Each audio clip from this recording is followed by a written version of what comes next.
우리에게 주시는 하나님의 말씀은 이사야 58장 1절부터 12절까지의 말씀입니다. 크게 외치라, 목소리를 아끼지 말라.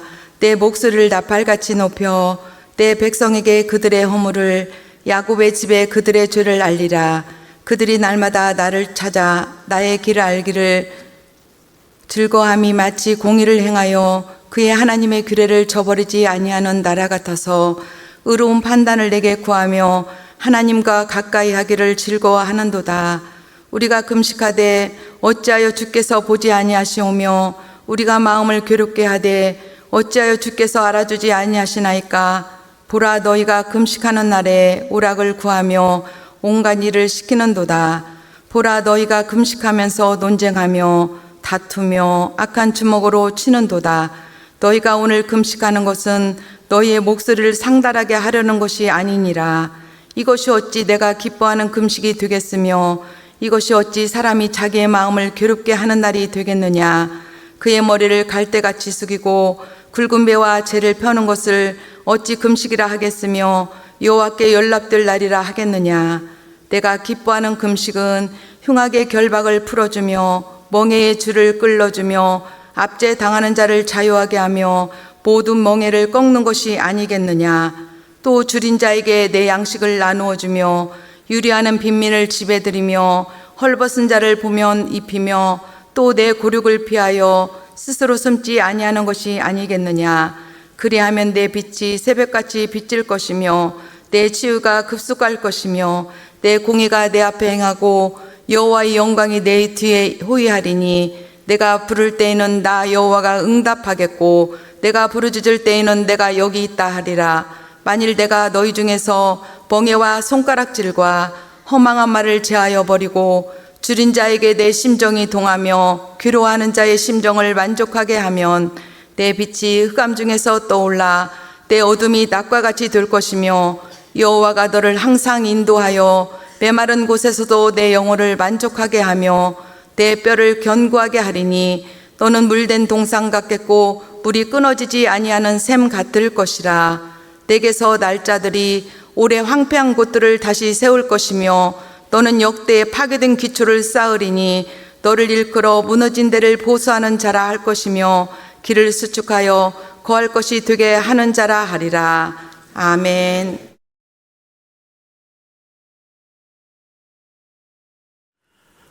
이사야 58장은 어떠한 배경을 갖고 있을까요?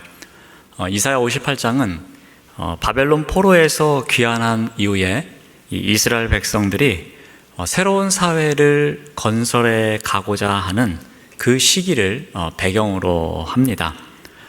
그들은 하나님께 은혜를 구하면서 복을 구하면서 금식도 하고 예배의 자리도 나아갔습니다. 그런데 문제가 있었습니다. 그들의 삶과 그들의 신앙이 너무나도 거리가 멀었다는 것입니다. 겉으로는 금식의 자리에 나아가고 예배의 자리에 나아가면서 경건해 보였습니다. 하지만 그들의 실제 삶은 자기 중심적이고 매우 불의한 삶을 살아가고 있었습니다. 그래서 하나님께서는 특히 이 금식 문제를 지적하시면서 너희가 지금 하고 있는 이 금식, 나를 위한 거냐 아니면 너희를 위한 거냐라고 질문하십니다. 즉, 너희가 지금 하고 있는 이 일, 너희의 기쁨을 위해서 하고 있는 거냐 아니면 나의 기쁨을 위해서 하고 있는 것인지를 묻고 계십니다. 한번 그 부분을 잠깐 좀 살펴보고자 합니다. 자, 1절 말씀은 이렇게 시작을 합니다. 크게 외치라, 목소리를 아끼지 말라. 내 목소리를 나팔같이 높여 내 백성에게 그들의 허물을, 야곱의 집에 그들의 죄를 알리라 라고 말씀하십니다. 이 말씀을 시작하면서 명령어 3개를 반복하고 있습니다.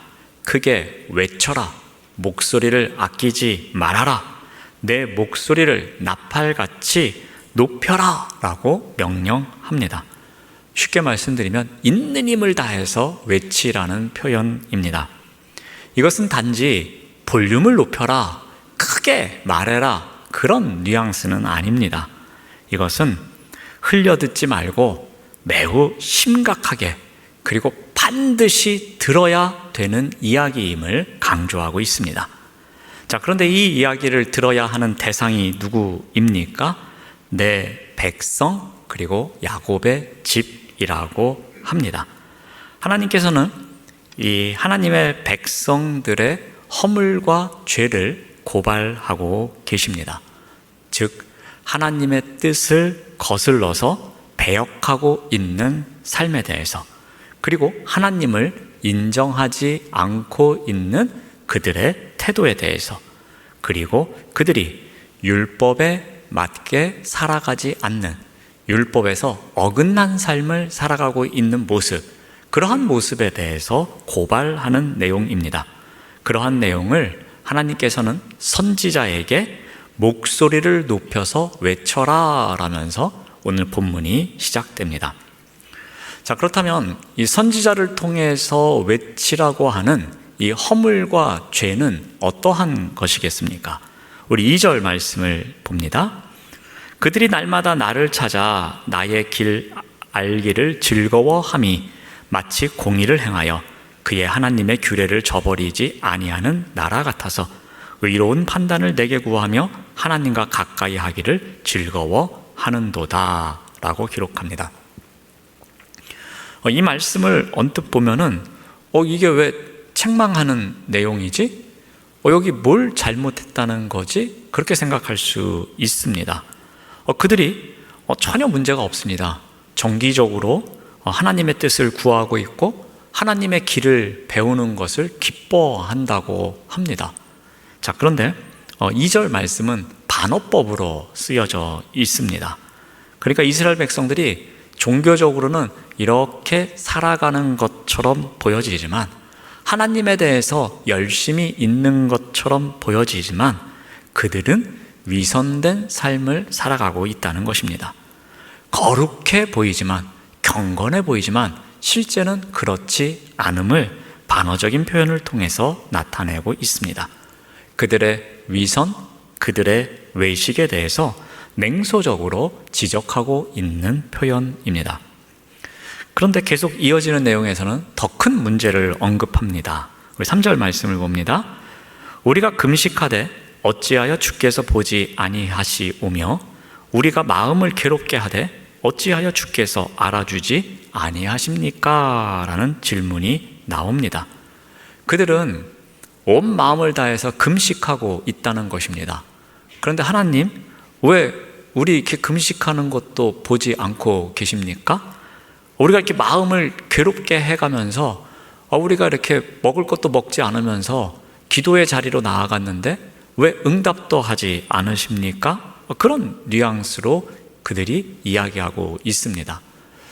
뭐가 문제인지, 과연 하나님께서 우리의 기도를 들으실 만한 능력이 있는 것인지, 하나님이 진짜 신인지, 이런 의문을 갖고 그들이 이러한 질문을 던지고 있습니다. 이들은 몸을 학대하면서 자신들의 경건함을 드러내고 있습니다. 하나님의 응답을 조속히 받기 위해서 금식도 하고 있습니다. 그리고 마음을 괴롭히고 있다고 합니다. 그런데 하나님은 그러한 수고를 인정해 주지 않을 뿐만 아니라 아무런 대꾸도 하고 있지 않은 것처럼 보여집니다. 자, 지금까지의 내용을 통해서 지금 백성들이 포로기 이후에 돌아와서 무엇인가를 재건하고자 하는데 겉모습만 경건한 척하고 실제는 그렇지 않구나라는 것을 보게 됩니다. 자, 그렇다면 이들이 갖고 있는 진짜 문제가 무엇인지 3절에서 이렇게 말합니다. 보라, 너희가 금식하는 날에 오락을 구하며 온갖 일을 시키는도다 라고 합니다. 자, 그들은 금식을 한다고 합니다. 그런데 그 날에 누구를 위해서 금식하고 있습니까? 자신의 기쁨을 위해서 금식하고 있습니다. 그래서 뭘 합니까? 오락을 구하고 있습니다. 여기서 오락을 구한다는 것은 무슨 의미이겠습니까? 금식을 하면서 하나님을 기쁘시게 하는 것이 아니라 오직 자신의 기쁨을 위해서 하고 있습니다. 그러니까 쉽게 말씀드리면 금식하면서 하나님을 간절히 찾는다고 외적으로는 그렇게 보이는데 사실 숨어서는 좋은 것만 취하고 자기 오락을 추구하고 쉽게 말씀드리면 하루 종일 넷플릭스만 보고 있고 그러면서 희희낙낙 놀고 있다는 그런 의미입니다. 반면에 또 어떤 일도 합니까? 일꾼들에게 온갖 일을 시킵니다. 그러니까 자신의 기쁨을 위해서 금식하는 척은 하지만 그렇게 살아가고 있는 가운데 또 사람들에게 일을 시켜서 거기에서 자신이 이익을 취하고 있습니다. 그래서 온갖 일을 시킵니다.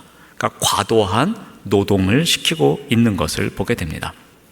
이것을 다른 표현으로 바꾸면 돈이나 빌려준 돈이나 이자를 독촉해서 받아내서 자신의 권세를 이용해서 재물을 착취하는 것, 그것까지도 포함하고 있습니다. 아무튼 자신의 이익을 위해서 누군가를 괴롭히는 일까지 하고 있습니다. 이게 그들이 금식이라고 합니다. 또 두 번째 어떠한 일이 있냐면 4절 말씀을 봅니다. 보라, 너희가 금식하면서 논쟁하며 다투며 악한 주먹으로 치는도다. 너희가 오늘 금식하는 것은 너희의 목소리를 상달하게 하려는 것이 아니다 라고 합니다. 금식을 한다고 합니다. 그런데 뒤돌아서서 어떻게 하고 있습니까? 서로 멱살 붙잡고 싸우고 있습니다. 폭력까지도 불사하고 있습니다.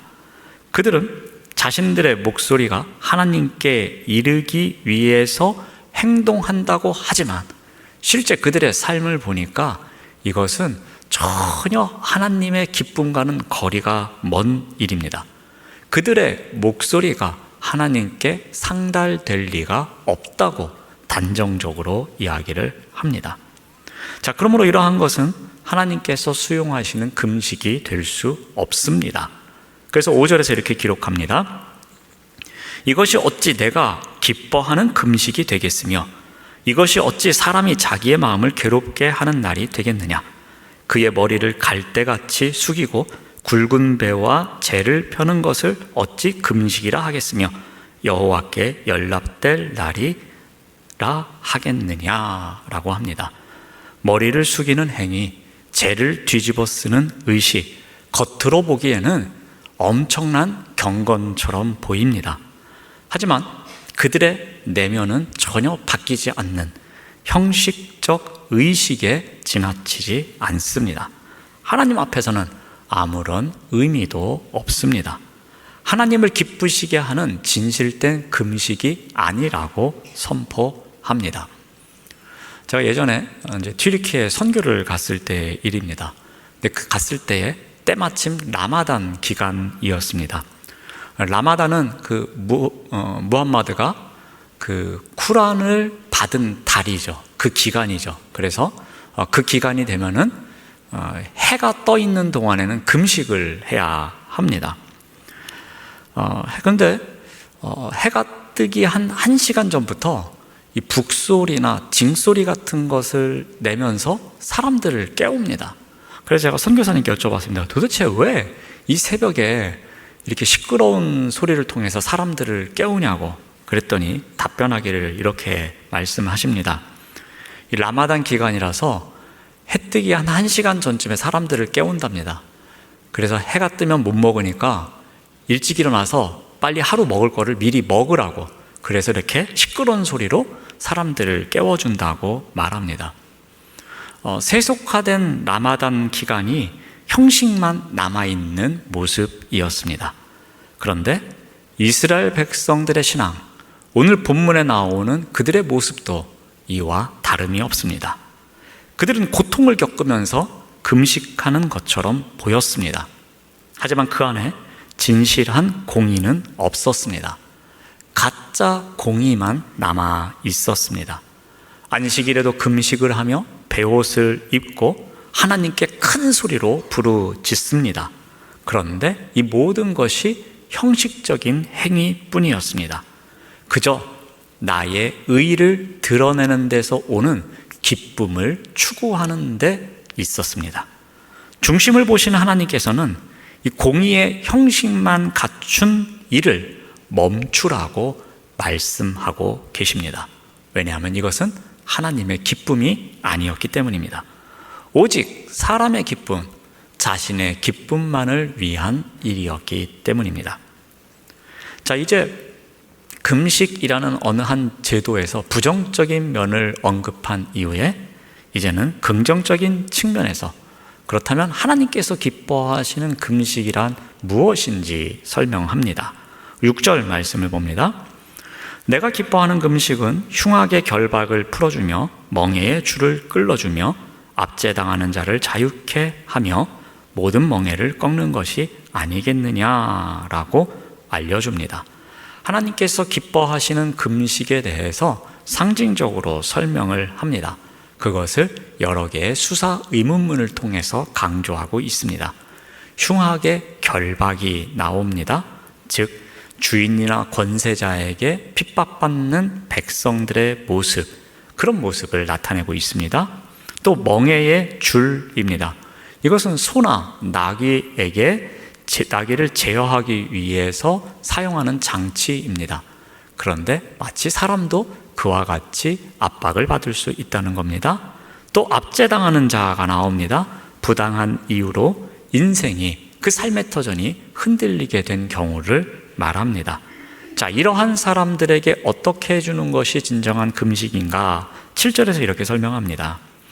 또 줄인 자에게 내 양식을 나누어 주며 유리하는 빈민을 집에 들이며 헐벗은 자를 보면 입히며 또 내 고륙을 피하여 스스로 숨지 아니하는 것이 아니겠느냐라고 합니다. 그러면서 하나님께서 기뻐하시는 금식, 이러한 상징적인 행동을 담고 있는 것, 즉 형식에 맞춘 금식이 아님을 말씀하십니다. 자신의 기쁨을 채우기 위해서 겉으로 보여지는 형식에 얽매이는 것이 아니라 정말 공의를 실천하고 정의를 나타내는 그러한 삶을 살아가는 것, 이것이 진정한 금식임을 알려줍니다.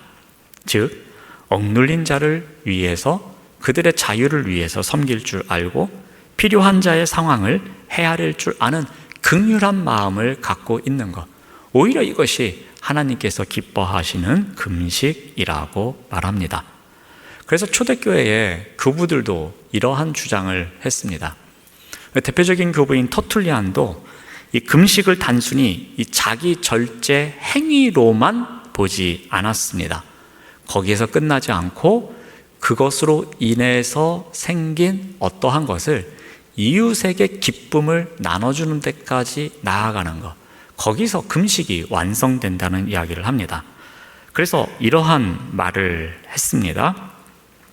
제가 인용해서 읽어드리면은, 우리는 금식으로 절제하여 남은 것을 가난한 자에게 나눔으로써 금식의 목적을 완성한다라는 말을 합니다.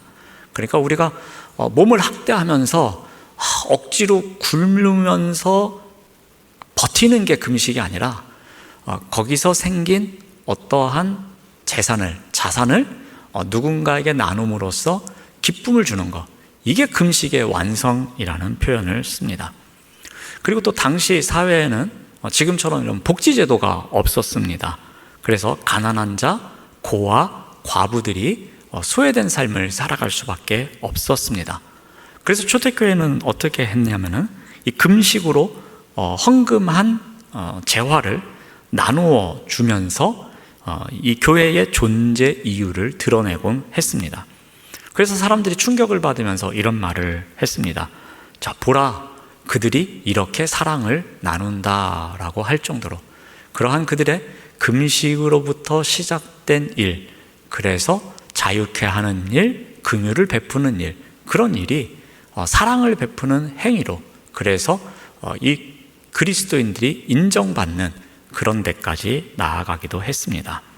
그러니까 금식은 이 자기 절제에서만 끝나는 것이 아니라 이웃사랑이라는 열매가 맺어지는 데까지 나아가는 것을 이야기합니다. 하나님이 기뻐하시는 금식, 그것은 형식적인 종교 행위에 끝나는 것이 아님을, 그래서 누군가에게 열매를 맺게 해주는 데까지 나아가는 것을 이야기합니다. 그것은 굶는 행위에만 머무는 것이 아니었습니다. 나의 것을 내려놓아 누군가의 필요를 채워주는 자리까지 나아가는 것이었습니다. 금식은 굶는 가운데 나의 의를 드러내기 위한 수단이 아니었습니다. 이웃을 살리는 사랑의 통로가 되는 것, 이것이 하나님께서 기뻐하시는 금식의 의미였습니다. 자, 그렇다면 사람의 기쁨이 아닌 하나님의 기쁨을 위해서 살아갈 때에 하나님께서는 과연 어떠한 약속의 말씀을 주시는가입니다. 꼭 금식이라는 예를 들긴 했지만 우리의 신앙의 여정이 사람의 기쁨, 나의 기쁨을 위해서만 살아가는 것이 아니라 거기에만 머물지 않고 하나님의 기쁨을 위해서 우리의 신앙의 여정을 걸어간다면 과연 어떠한 약속의 말씀이 있는가입니다. 오늘 본문에서 크게 한 3가지 정도를 언급하고 있는데요, 3가지 모티프를 사용하고 있습니다. 첫 번째는 빛 모티프입니다. 우리 8절 말씀을 봅니다. 그리하면 내 빛이 새벽같이 비칠 것이며 내 치유가 급속할 것이며 내 공의가 내 앞에 행하고 여호와의 영광이 내 뒤에 호위하리라 라고 약속의 말씀을 주십니다. 먼저 빛 모티프를 사용합니다. 하나님은 빛이십니다. 그 빛은 단순히 밝고 어두움, 그런 문제가 아닙니다. 이 빛은 어두움을 몰아내는 힘이 있습니다. 이 빛은 진리를 드러내는 능력입니다. 이스라엘이 참된 금식으로 정의와 또 사랑을 실천할 때 그들의 삶이 어떠하다는 겁니까? 마치 새벽에 떠오르는 햇빛과 같다라는 겁니다. 그 어두움을 끝내고 하루를 시작하는 것처럼, 그 힘있게 솟아오르는 태양처럼 그들이 진정한 하나님이 기뻐하시는 금식을 실천하는 삶을 살아갈 때 이와 같은 복을 누릴 수 있다는 약속의 말씀입니다. 이 빛은 더 나아가서 어떠하다고 합니까? 내 치유가 급속할 것이라고 합니다. 문제들이 급속하게 해결되는 자리까지 이어줍니다. 그리고 마치 든든한 경호원이 앞뒤에서 호위하는 것과 같음을 이야기합니다. 여러분, 조금은 어두운 새벽길을 걸어보신 적이 있지 않습니까?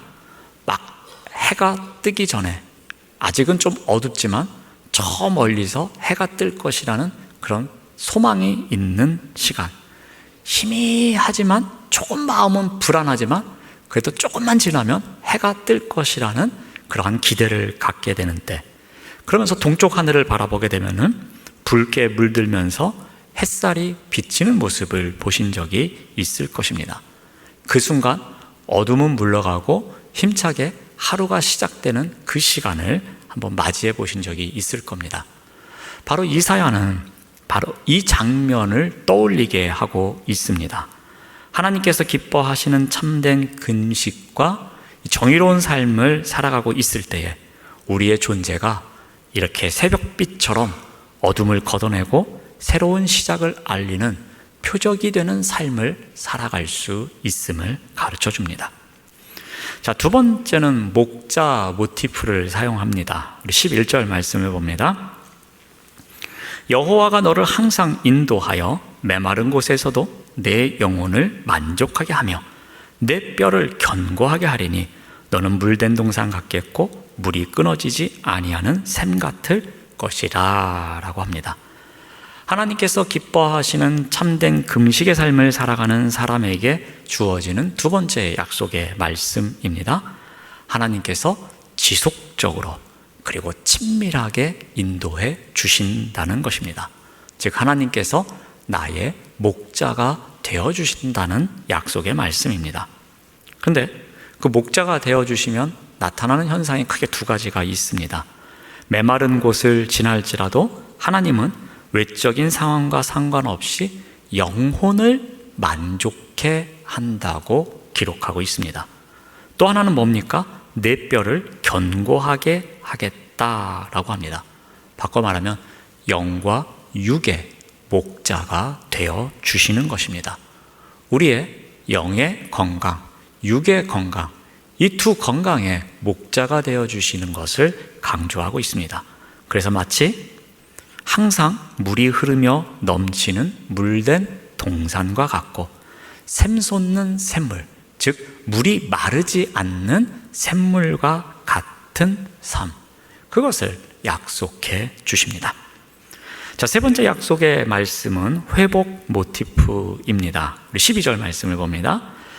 내게서 날 자들이 오래 황폐된 곳들을 다시 세울 것이며 너는 역대에 파괴된 기초를 쌓으리니 너를 일컬어 무너진 데를 보수하는 자라 할 것이며 길을 수축하여 거할 곳이 되게 하는 자라 하리라.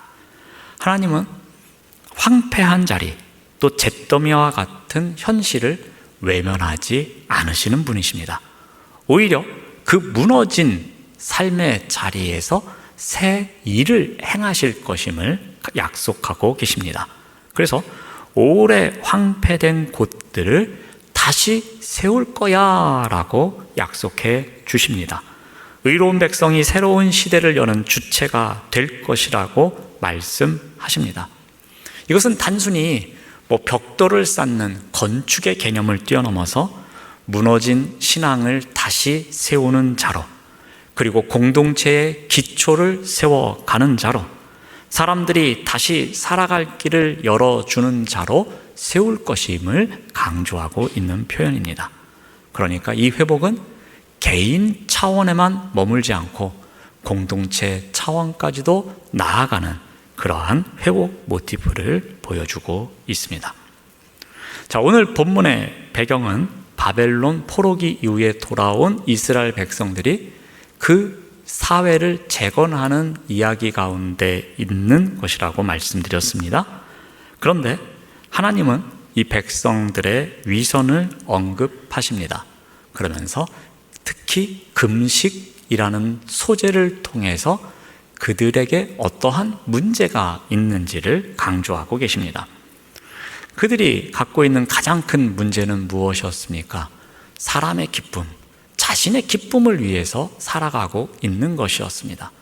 하나님의 백성된 자로서 하나님의 기쁨을 위해서 살아가야 되는데 자신들의 기쁨이 우선이 되는 삶이었습니다.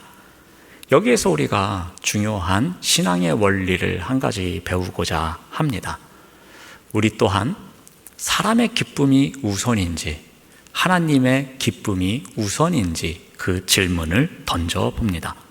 무엇이 우선이 되어야 하는가를 다시 한번 돌아봅니다.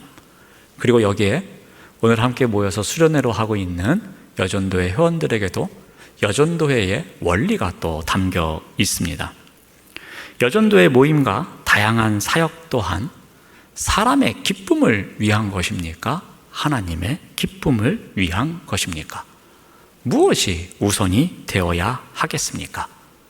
때로는 사람의 기쁨과 하나님의 기쁨이 충돌할 때도 있습니다. 어떠한 기쁨이 우선이 되어야 하겠습니까? 여러분들이 수련회로 모이는 것, 그리고 매월 원례회를 하는 것, 그리고 이런저런 크고 작은 봉사를 할 때에 과연 무엇이 우선이 되어야 하겠습니까?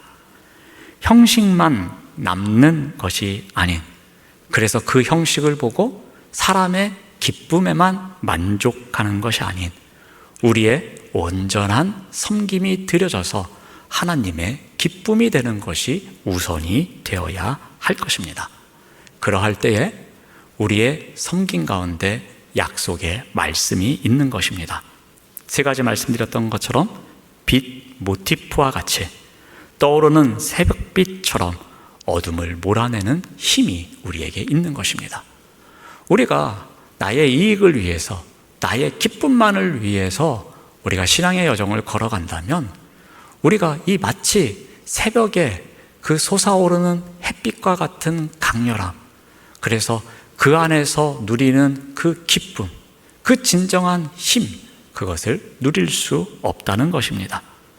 하나님의 기쁨을 위해서 살아갈 때에 그 진리를 드러내고자 하는 능력 가운데서 오는 진정한 기쁨을 우리가 누릴 수 있노라고 가르쳐 줍니다. 또 하나는 목자 모티프였습니다. 목자 대신 하나님의 지속적이고 친밀한 인도가 우리에게 있다는 것입니다. 하나님의 기쁨을 위해서 우리가 온전한 섬김의 자리에서 살아갈 때에 그 섬김이 때로는 불편하기도 하고 내가 꼭 이거 해야 되나? 왜 나만 이렇게 고생하나? 라는 생각이 드는 그 순간에도 목자가 되시는 하나님께서 우리를 끝까지 인도해 가신다는 그러한 참된 복이 우리에게 있다는 것입니다.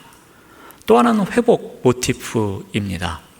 우리가 나의 유익만을 위해서 살아가는 것이 아니라 하나님의 기쁨을 위해서 우리가 온전한 섬김의 자리에서 살아갈 때에 때로는 그 자리가 무너진 신앙을 세우는 자리가 되기도 하고요, 공동체의 기초를 세우는 자리가 되기도 하며 누군가 하나님께로 나아가게 하는 사랑의 통로가 될 수도 있다는 것입니다.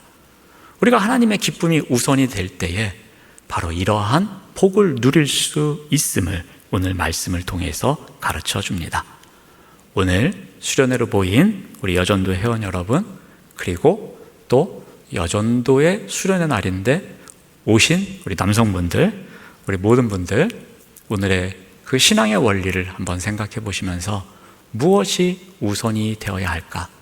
하나님의 기쁨이 우선이 되어야 할 때 우리에게 주신 그 약속의 말씀을 붙잡고 그 말씀에 대한 소망을 품고 살아내시는 우리 모두가 되시기를 바랍니다. 기도하겠습니다. 하나님 감사합니다. 우리의 신앙의 여정이 사랑의 기쁨만을 추구하는 자리가 아니라 하나님의 기쁨을 위해 나아가는 자리가 될 수 있도록 인도하여 주시옵소서. 예수님의 이름으로 기도드립니다. 아멘.